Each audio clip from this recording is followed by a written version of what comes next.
But let's get on to what's happening in the state of play. We have the first game, let's start talking about, is a game from Firesprite. Oh man, Yes. my memory just blanked there and it said you're not sure about this. Yes, it is Firesprite. And we saw Concord. So there's a lot of mixed reviews coming out of Concord. I truly believe that this is an innovation. Firewalk, not Firesprite. Firewalk, sorry. There is a Fire Yes, Sprite studio. I think they're VR, aren't they? they may be. Yeah. So, what I find awesome about this game, one, I think what they're doing with cinematic vignettes, all right? This is something that I have not seen done to games in a little bit. Destiny 2 does something very similar, but I feel like this level of Guardians of the Galaxy, high production, deep characters, this will be something that Sony does excellent with storytelling, and it may bring people back just to simply follow the story and watching what these cinematic vignettes have to say. I truly think that that is a essential part that shouldn't be overlooked when talking about Concord. And I see Wibble hyping in right now. Pointless. Overwatch did it. What do you... Yeah, but did Sony produce the cinematic vignettes, all right? Sony has the piece de resistance when it comes to storytelling, all right? They are the forefront of Shakespeare when it comes to keeping audience engaged, locked into what these characters are doing and the world they're creating. I wouldn't put anything past the storytelling of Sony. Doragon, what were your initial thoughts when it came to Concord? Well, it wasn't Shakespeare, so, I wasn't getting the skull out like, to be or not to be, that is the question, wherefore art thou be my answer. Uh, I'm sort of in a mixed bag with Concord. On the one hand, it's a hero shooter. We've had a lot of hero shooters. They're all generally pretty good. You can't go too wrong with them. We've just had one from Marvel. We've got Overwatch 2, as you've already mentioned. There's one, it's came before Realm Royale did. I can't remember its proper name. It's something Realm. That was a fun free-to-play hero shooter that I played quite a bit with Crash Echo and a few others. So, there's definitely space on the market for competition. There's definitely space for another hero shooter. It looks more interesting to my style of gameplay in terms of the actual combat mechanics and such. So that had my personal tastes whetted a little bit. The vignettes, as you say, they look great. But again, I don't need to be in the game to watch them because they'll be uploaded to YouTube by 1,700 people the moment they go live. So if I want to stay up to date with them, I can just jump onto YouTube and watch them there. But the thing that sort of sold this to me, and it's going to sound very, very weird when I say this, is I have a iffy feeling about this one. I think it's not going to be great. That's my general feelings. But that feeling that I have about Concord is the identical gut feeling to what I had about Helldivers 2. I thought it was going to please a subset of people really well and then not land well with basically everybody else. And Helldivers 2 took off. So to have that exact same gut feeling about Concord as I had about Helldivers 2, it puts it in a camp of it could be something great. I want to see more. I hope they have a beta of some description at some point. Or a server test so that we can jump on and get hands-on with it. Because it's all well and good seeing this. Shooters, it depends how they play as to how good they are. I think there's going to be an opportunity for this to carve out its own niche in the market. Wibble, do not put that bad juju on Concord. It is not going to be like Foam Stars, all right? This game will have legs. I think there is a definite hole in the console universe when it comes to these hero shooters. I mean, To my mind, and I'm not big on the PvP universe, but I can't think of a hero shooter that's on the console right now that's active live that I could jump into. Overwatch 2. Is that on console? It is. It's also free to play. It's free to play on PlayStation? Yeah. Oh, wow. So here's what they're doing. Then they're just taking in on that market. They're bringing something solo to it. I think Sony has the ability to take those players, bring it new. It feels like something that you're getting out of the finals where they're evolving the PvP experience. And I think they're going to be able to do that through the hero shooter. Will it be a slam dunk? I mean, that's hard to say. You take a risk when you create this stuff. But hopefully you're able to lock in your audience. The best way they could possibly do this is give it to people on PS Plus, but they're not going to do that. We are going to get a premium. We're getting a pre-order, I believe, available early July. And then that'll get you access to the beta. I don't like the idea because, especially through PlayStation, you have to pay for a pre-order up front with a digital pre-order. And unless you're getting a code for, say, a physical pre-order elsewhere, I really don't like that because I'm having to pay to get access, and then getting a refund is a pain in the arse through PlayStation. It's basically impossible. So, not a huge fan of that. There needs to be something open. There needs to be a demo, a trial, something along those lines. But yeah, there's possibilities with this. There's hope. I don't think it's an immediate write-off like I have done for quite a while. But my gut feeling is it has the opportunity to succeed and fail in a catastrophic way in either direction. Does that make sense?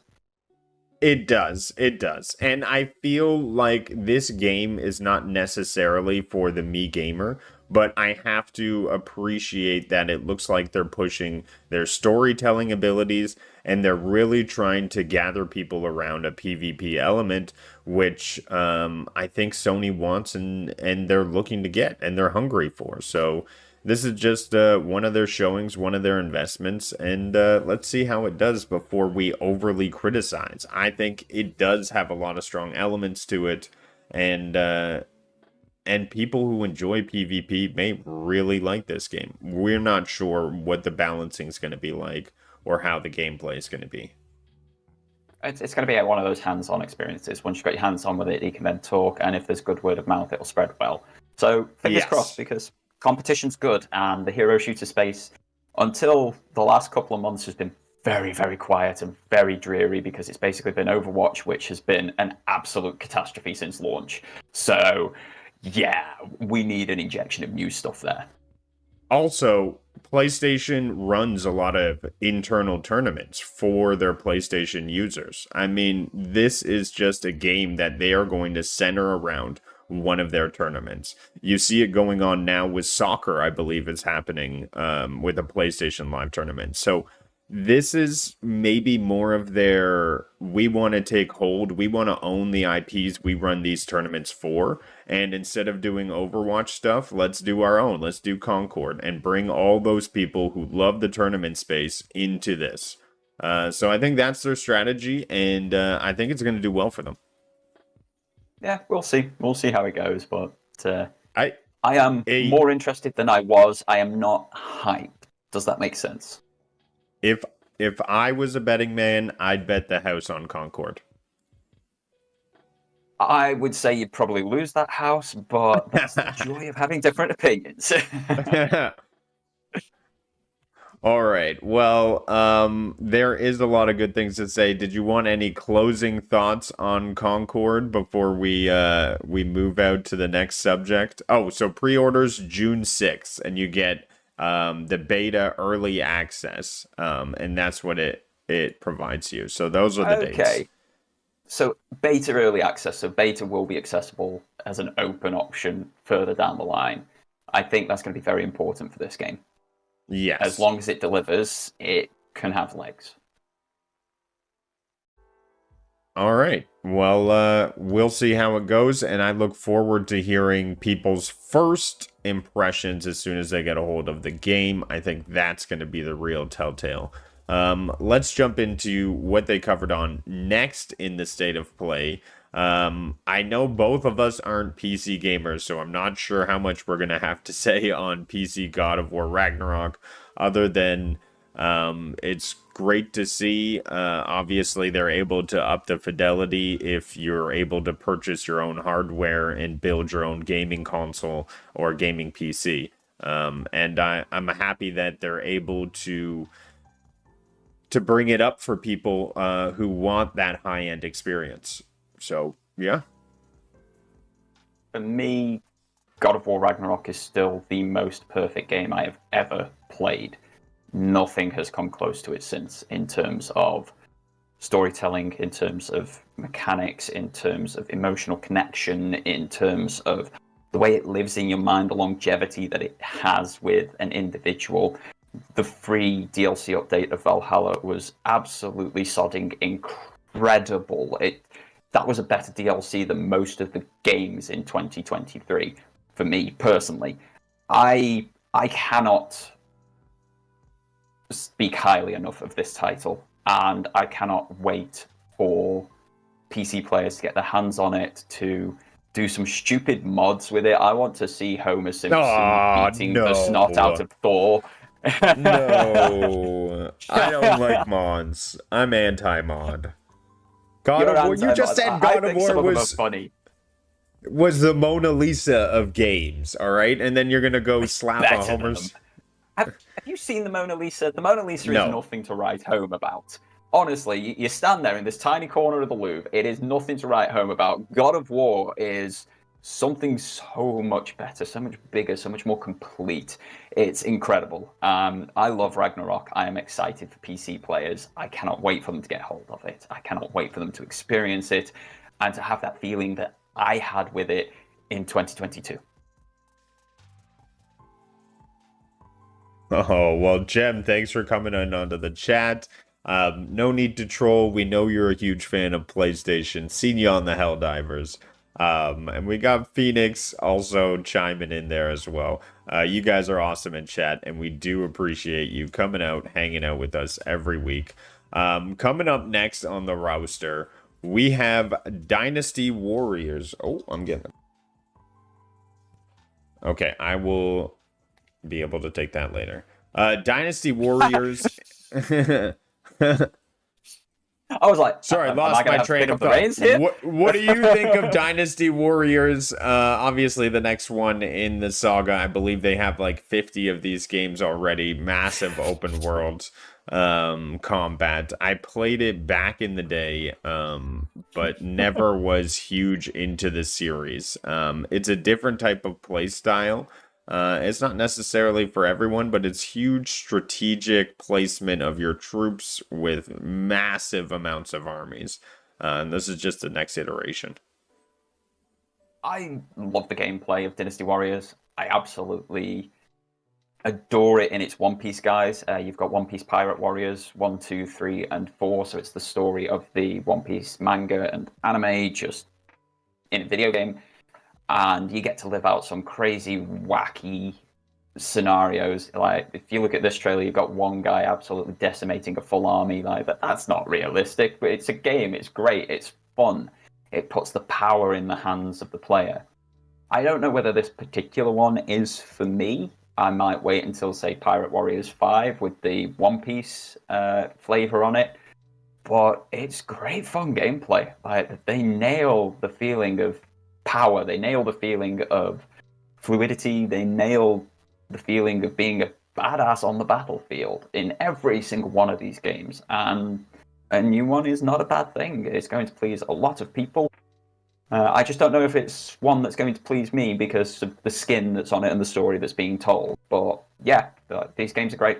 Nothing bad to say about Dynasty Warriors. I don't think there's been a bad one at any point. They can get a bit repetitive if you've played all of them, but if it's been a while, looks like a great one to get back into. Awesome. Thanks for that perspective. Yes, the genre does have its fans, so it definitely has a place on the console in the next iteration. A big sleeper of the show, which I don't think people really took with much gravity when they first came across it, was this Infinity Nikki, right? Is that the name of the game? Doragon's I confirming with don't me. have it in front of me, so I can't say. Okay. Well, apparently this video has garnered over 2 million views on YouTube. This is apparently close to a Breath of the Wild style game. And I was absolutely shocked to see that. Yeah, apparently this is going to be a very popular game, well made, and it's got a lot of people wanting to play it. Infinity Nikki. And it's got photo mode. There we go. Can't hate a game with photo mode. And it's got photo mode. That just makes any game like a 10 out of 10 in your book now, doesn't it? It's got photo mode.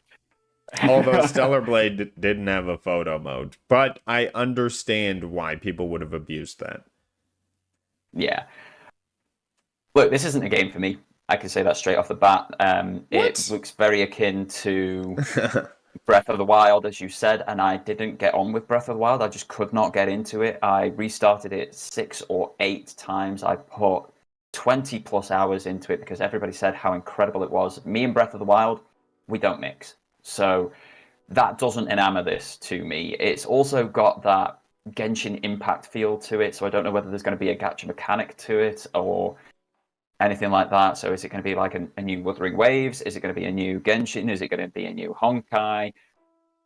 It's not one that speaks to me, but there is obviously a huge audience out there that it does speak to. It looks incredibly well made.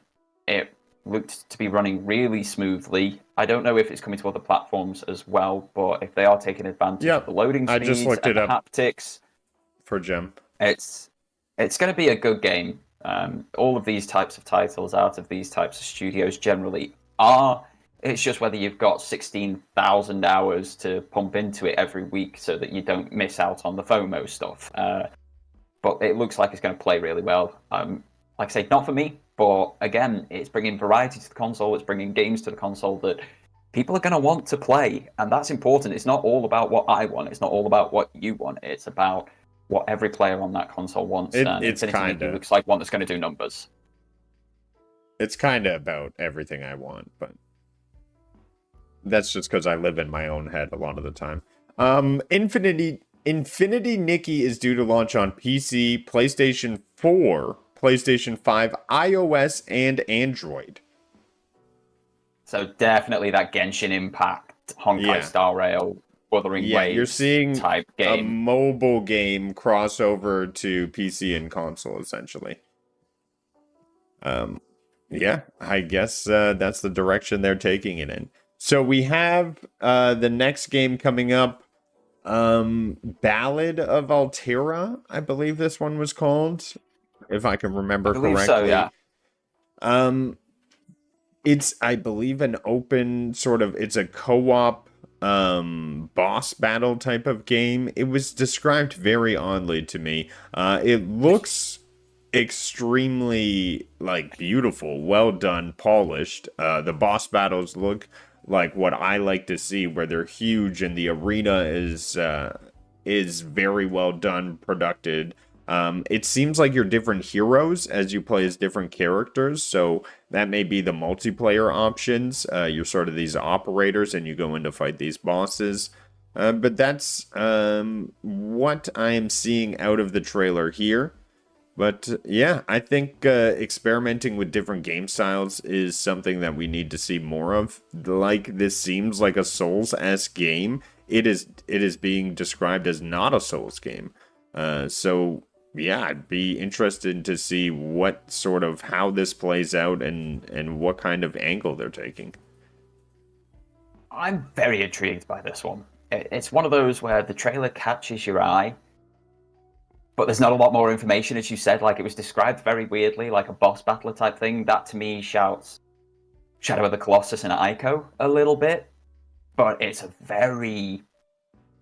It's like photorealistic, but not photorealistic. Does that make any form of sense to anybody? Because it doesn't to me. It looks incredible. It looks absolutely beautiful. And I don't know. I'm thinking this could be something. I need to see more. There's not enough in that trailer and in the information that's been released to say, oh yeah, this is a definite buy for me personally. And also, money's a bit tight, so it's got to stand above and beyond others to actually win my cash. But very interesting. But it caught my eye, this one. I think that's the best I can say on it at the moment. I hope it's good. Again, more variety. We like variety. It's the spice of life, and it keeps loads of different types of people interested. Intriguing. It's an upcoming multi-platform dark fantasy ARPG. So that's kind of what it's described as. So it's not Diablo going style. down that, it's not going down that Souls vein. It's more of a action RPG. So we'll see. We'll see how it goes. Yeah, Diablo is described. Path of Exile is described as an ARPG as well.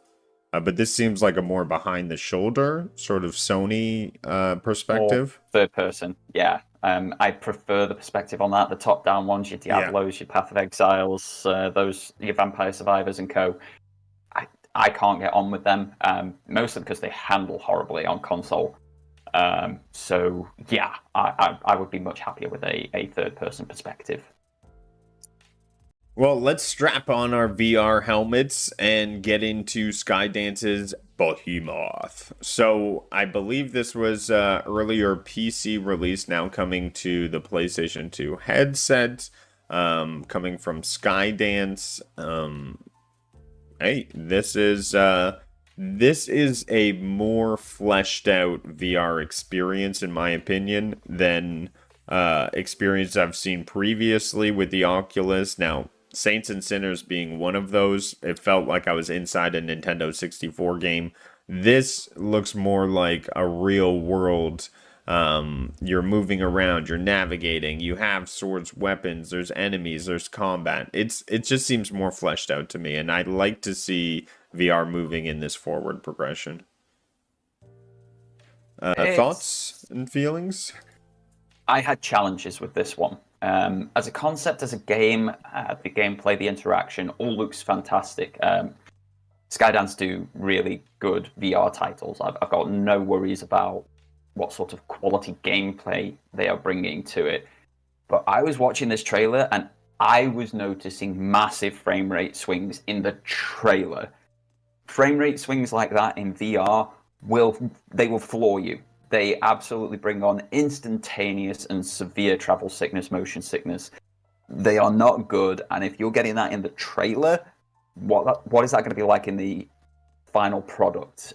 That needs to be ironed out. I need to see better gameplay promotions of it prior to launch for this to be anywhere on my radar. I want to like it. The gameplay looks great. The thematics, the aesthetics, they all look great. They look fantastic. But those frame rate swings in a trailer for a VR title is not good enough. It needs to be much more stable before I will look anywhere near this game.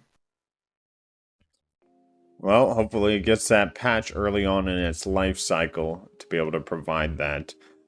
Let's jump into the next VR title of 2 that they released for us, and that is a more horror direction. I think the genre of horror is definitely lend to VR, and this is a franchise that I think a lot of people wanted to see out of a VR game, and that is Aliens. So get ready to be creeped out. Nope.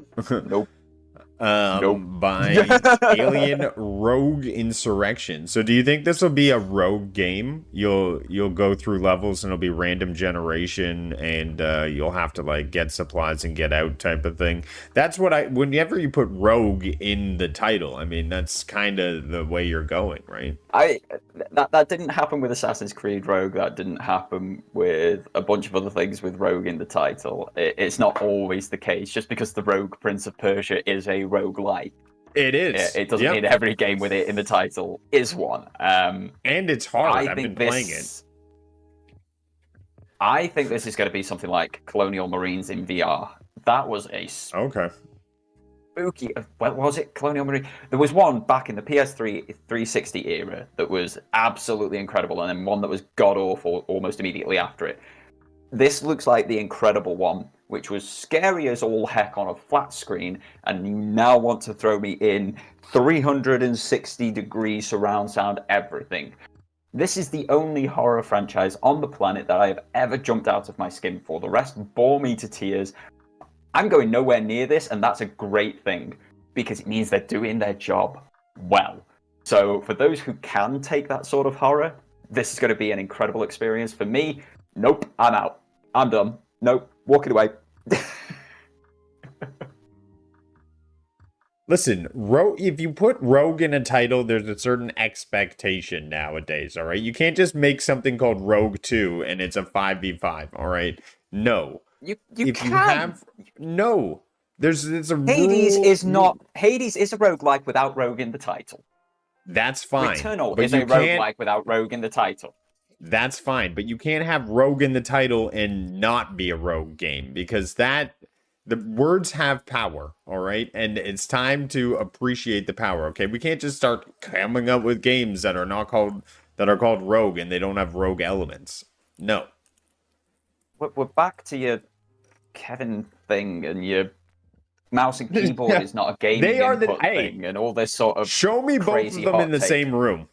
Show me both. Show me Jim Ryan and that other guy in the same room. Don't even know his name. You can't make it point if you don't know his name. The VP of Sony for those commercials. Oh, dude, you keep it entertaining. You do. These games, it was nice to see PSVR 2 at the state of play. What I will say is it is disappointing to only have 2 games at the state of play. Yes. For PSVR 2. There's a lot coming out for the headset. There's a lot of good experiences on it, a lot of varied experiences, but they're not pushing it. Sony aren't pushing PSVR 2. That disappoints me. Just look at the adapter that came out this week. So they've announced an adapter this week after the state of play. Why wasn't that in the state of play alongside these games? Oh yeah, you can buy these games and also play your PSVR 2 on PC as well. So yeah, there's now an adapter that allows you to play the headset on PC, which I think is great. It's a way to shift more PSVR 2 headsets. It's a way for more people to look at development for the PSVR 2 headset. But then that adapter doesn't allow them to take advantage of the haptics, resistive triggers, 3D audio, and all the cool stuff of the headset, like the eye tracking. It's like, you're sort of half-arsing it with this, Sony, and this is a bit of hardware that needs you to full-arse it, not half-arse it. So I want them to pull their finger out. I love my PSVR 2. I love the experiences that I've had on it. I don't feel like I have been done dirty by the purchase. But I do want more from it. I want more moving forward, and I want them to bring experiences that are unique to that headset as well, like Synapse, like Call of the Mountain, like Tiger Blade and Co. We need more from them, and I don't want to see this be another PS Vita situation. Here's where I see they could have done better. They should have done better in the boardroom in terms of why not bring the Steam VR app into the PlayStation 5. Therefore, you don't need an expensive PC to be able to run these games. You would be able to run them set them up to your PC, or would they be optimized for PlayStation? But unfortunately, that's not the case. We can't just grab these things from the PlayStation library, because the point of the PSVR 2 was that you didn't need to go out to buy a computer to have these experiences. And I just think this was a bit of a boardroom kerfuffle. And now it's a second use, but it's more for PC gamers. This is a PC option now, and it left the console space. So I hope Sony won't do that, Rude. Don't be talking silly sense. Okay.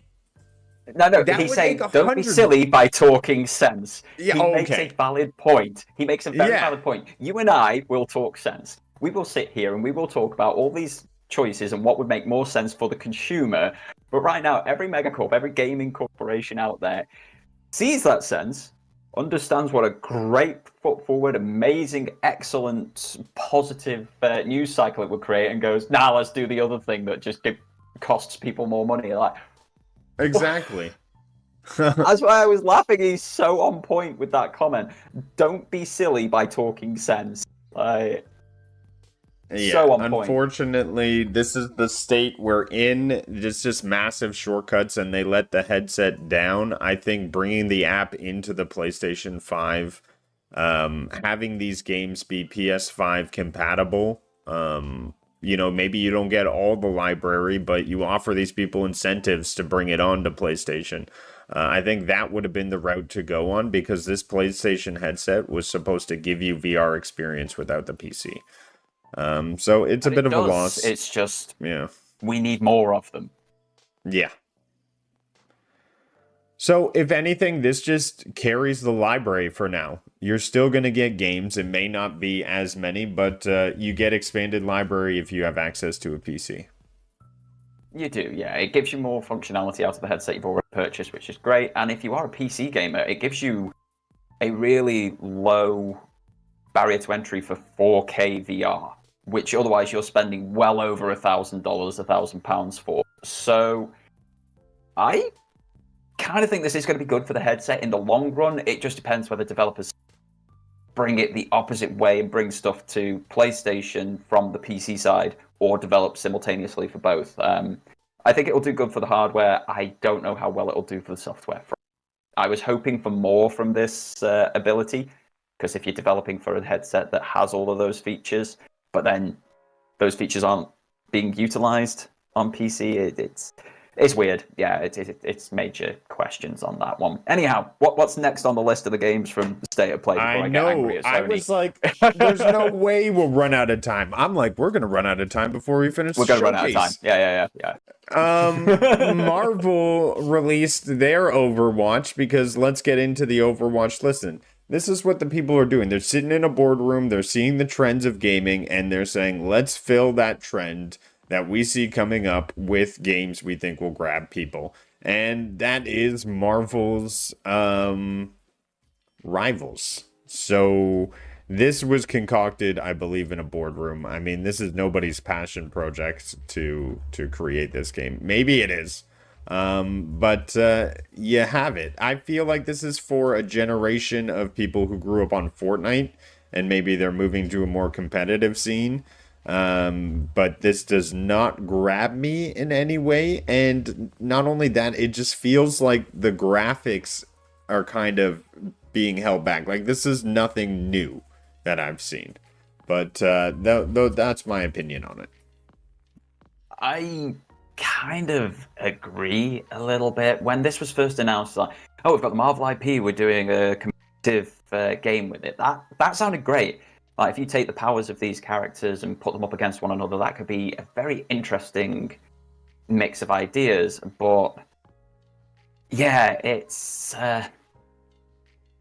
something doesn't feel right with it. I've watched a few people play games on it. I saw that NDA that you had to sign to be able to get into the creator program for it, which said you cannot say anything negative about the game, which immediately starts a flashing siren, red lights, red flags. This ain't gonna go well. It looks like art style and graphically the same as Realm Reborn, which is a 10-year-old game at this point. I don't know, it's probably not one for me, but I do think there's going to be an audience for it, especially with it being a free-to-play game. Yes, the microtransaction prices are going to be absolutely through the roof, completely extortionate, but it's free-to-play, so people are going to play it. They're going to give it a try, and they're going to make their own decisions on it, and that is the most you can ask for sometimes in a game, to be able to form your own decision upon it. It's free-to-play. I'm going to play it. I'm going to find out if my thoughts looking at it track when I've actually gone hands-on with it. You're going to play it because it's free to play and people that you play with are going to be playing it. So we can all form our own decisions and take it from there. Hey, Any Yoke, thanks for coming on by. I appreciate you stopping on the podcast. Any Yoke is a fellow content creator. Awesome person to watch. Definitely give her a like and follow. Definitely worth it. We're talking PlayStation, and I'm definitely going to be logging in to get this Scarlet Spider costume. Oh, how cool is that? That's definitely what I'm going to be rocking. It's not the Scarlet Spider. It's a Scarlet Spider that they've made up. It's not the Scarlet Spider. No. It's part of the multiverse, right? They got hundreds that ain't Kane. That's not Kane. nor is it Ben Reilly, like one of the two actual Scarlet Spiders. Like they No, had two Scarlet Spider costumes to choose from, and they made their own weird one. But it does look sick. I'll give him that much. It looks ace. Yeah. And you're gonna go and claim it. Possibly. You possibly yes. Possibly yes. I rest. It depends if I like the game. If I don't like the game, what's the point in claiming it? All right, we have our next game coming up, I believe. Oh my gosh, do I not? I think this is where WWW, I think. It's like Where Wind Meets. Why doesn't it show me the name of the game? This looks like a more of a Souls-esque game to me. More of along the lines of Rise of the Ronin type of gameplay, but more focused on these boss battles. Everything I saw from it made me want to play it. It reminded me of the China Hero project, Lost Soul aside, which we've still not heard from. But a lot of cool things. I think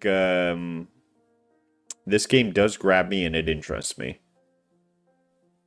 It looks great. It's very pretty. It's obviously leaning hard into Japanese culture and mythology, especially with like your giant kois.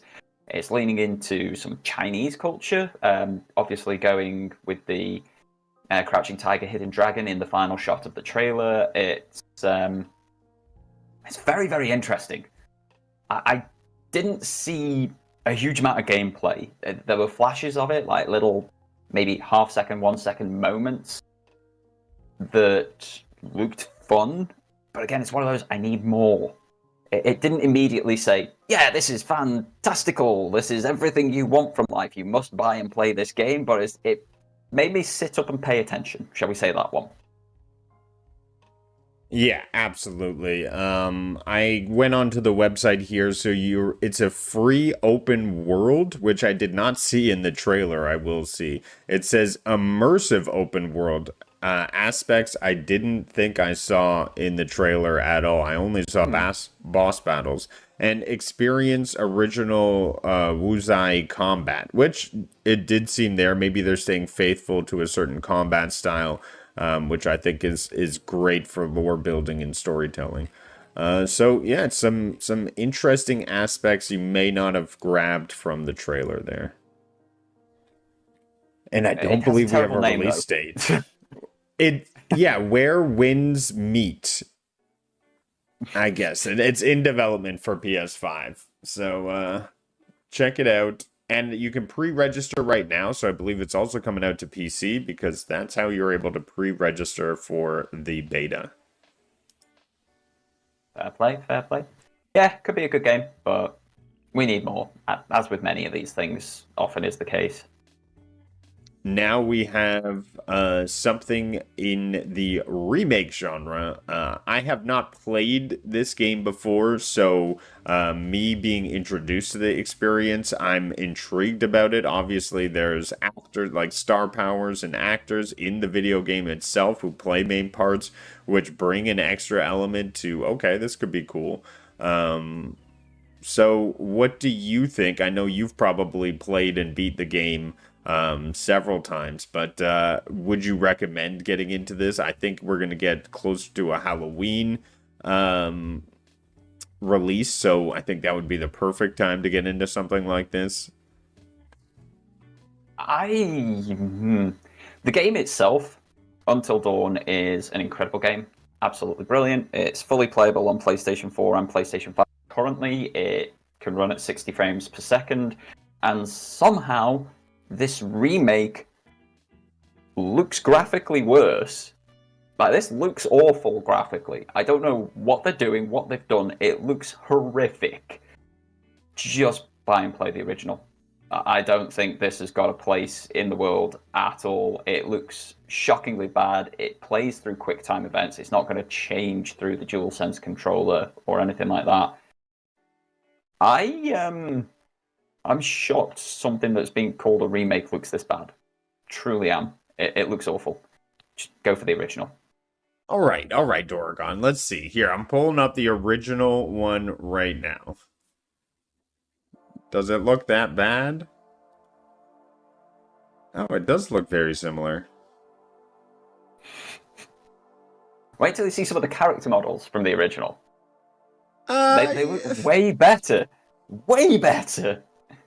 The atmosphere is better in the original because everything's not like super shiny and lighted. Like Oh the wow, maybe remaster we looks have a bit of awful. a Last of Us Part 2 situation here where the remake is more for the resale. Probably it's You just can you can see slight upgrades, but I feel more or bear in less mind this is a it's 10-year-old game. yeah, There should be it's more than slight almost upgrades. indistinguishable from the last trailer. That's pretty crazy. 8 years ago. So yeah, Yeah, that's I and would it's coming to recommend getting the original. PC. So I don't know if it's come to PC yet. So It's that's a not come shout to on its PC own. before, but if you have PlayStation Plus Extra or Premium, you can. Well, if you have PlayStation Plus Premium, you can play it on the cloud on your PC already. Yeah. Let's run through these games before we hit the top of the hour. Path of Exile 2 is a what looks to be Diablo, but the animations look more immersive to me. Um, the play style, it seems to be the couch co-op really intrigued me. I thought that was a cool aspect. But yeah, it looks like more Diablo, Path of Exile. How did you feel? Have you played Path of Exile 1 before? I've not played the series, so. I've not played the series. I've watched a lot of Whipple playing the series, like a lot. And Path of Exile has something to it that the likes of Diablo just don't. It has a depth to it. It has a character build sort of side to it that Diablo just sort of skims the surface of.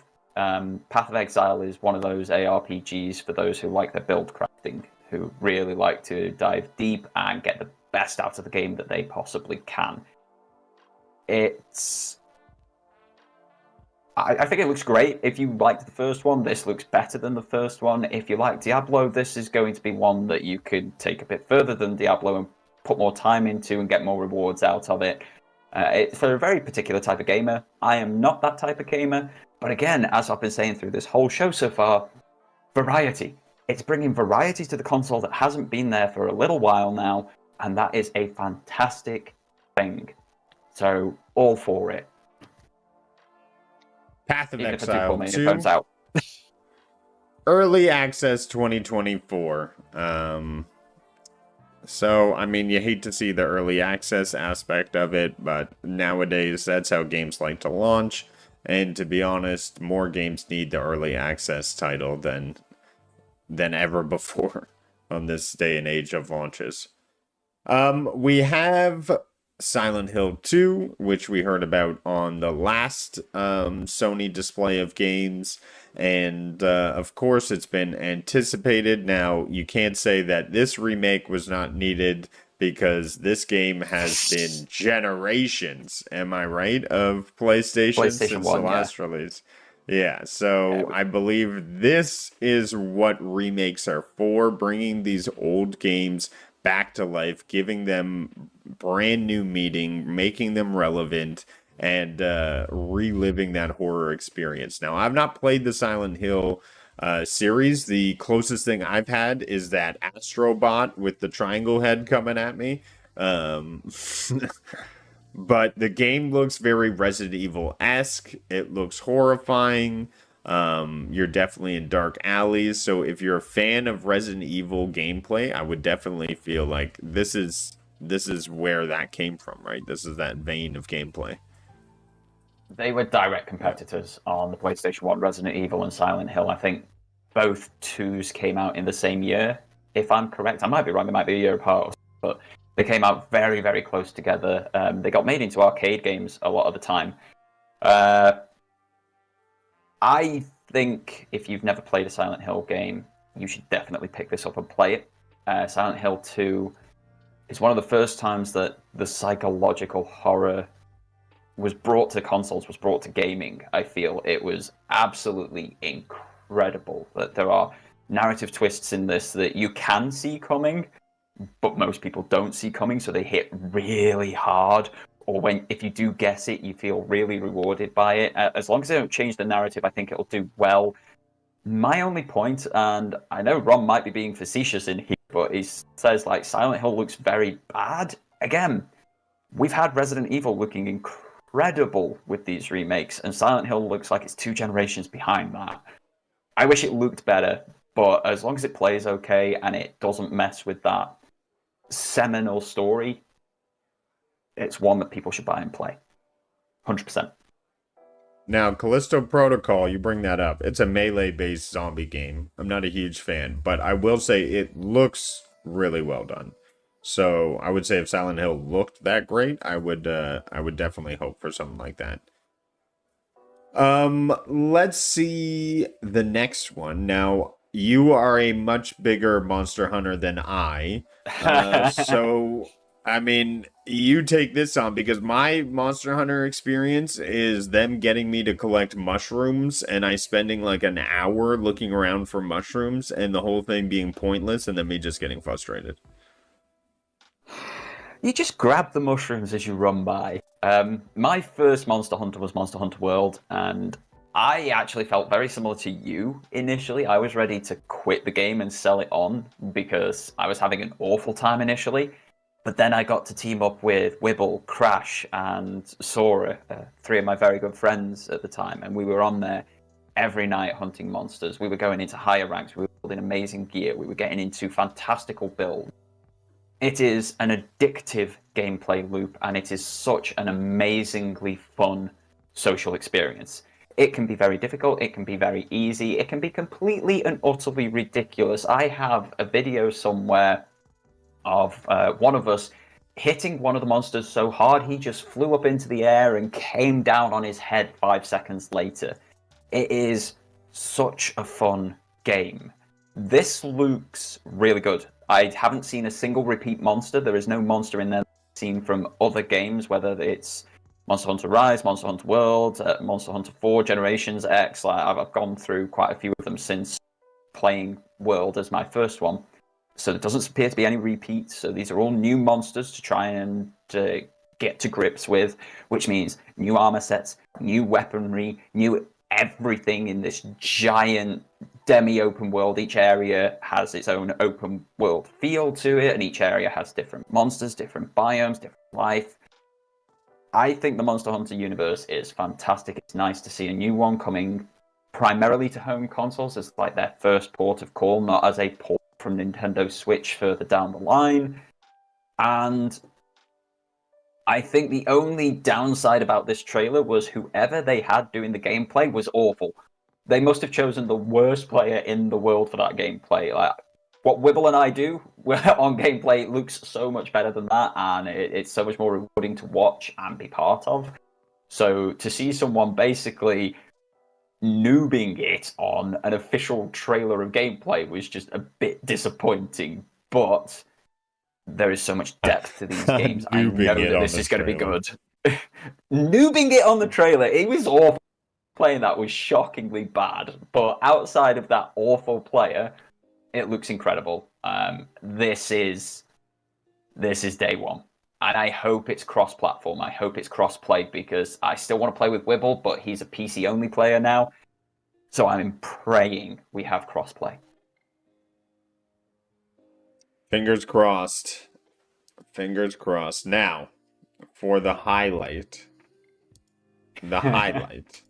All right. This is what everybody wanted to see and what everybody got. This was a wish list item from everybody who owns a PlayStation. Team Asobi has created their own Mario, essentially. And they've given him his own personality and his very own story. So they're calling this Astrobot, and it's going to be what do they describe it as? A first telling of his adventures. He's taking on 6 galaxies with 80 levels in search of Astro's scattered crew. Each planet is unique, including lush forests, sandy beaches, hot volcanoes. There's 15 new abilities from the first game, Playroom. and that are going to take advantage of the DualSense Edge. You get Barkster. All right, if you're not buying the game for Barkster alone, you there's something that is off and you should get checked out. The Bulldog Booster lets you air dash and smash through enemies, metals, and glass. They're bringing brand new things like twin frog gloves and giant sponges. So it's really a full-fledged, massive platformer that is coming to the system, and I think is going to have a large and impressive scope. They're bringing in characters from the entire PlayStation universe.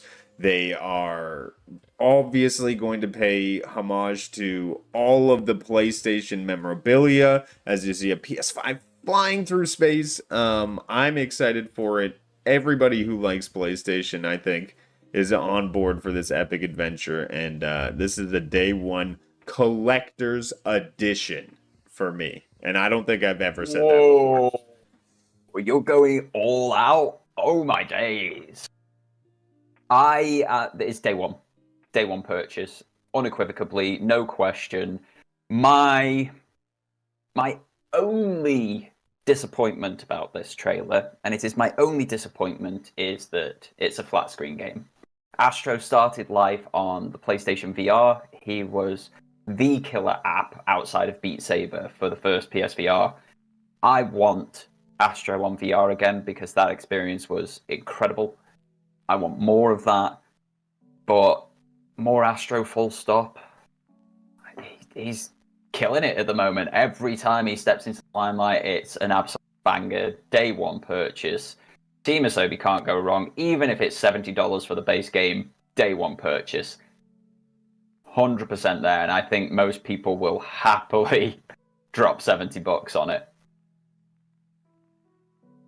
Yeah, it's absolutely going to be one of the big adventure games. I feel like it's going to be a similar scope to what you see in like Mario 64.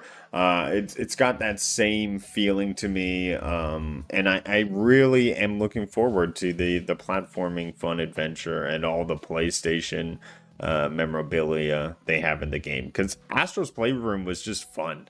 It was just good. You were smiling the entire time, and every little bit of detail they had in there was put in there to really celebrate PlayStation. Yeah, and some games need to remember that. Some studios need to remember that. Games are not about making money. Games are not about lasting forever. A good game, one that does last forever, one that is bought again and again and again and played again and again and again, is one that is just fun. You get that fun factor in games right, you've got an audience for life, and Team Asobi seem to understand that. They've done it twice already. Looks like they're doing it for a third time. They nail it this time. I think we could probably hold them up as one of the best studios in the industry at the moment. This is probably the highlight of the show for me. There's a lot of good out of this show. I think this is the highlight for me. But what about for you? 2 questions. I want you to answer them both. What's your highlight of the show?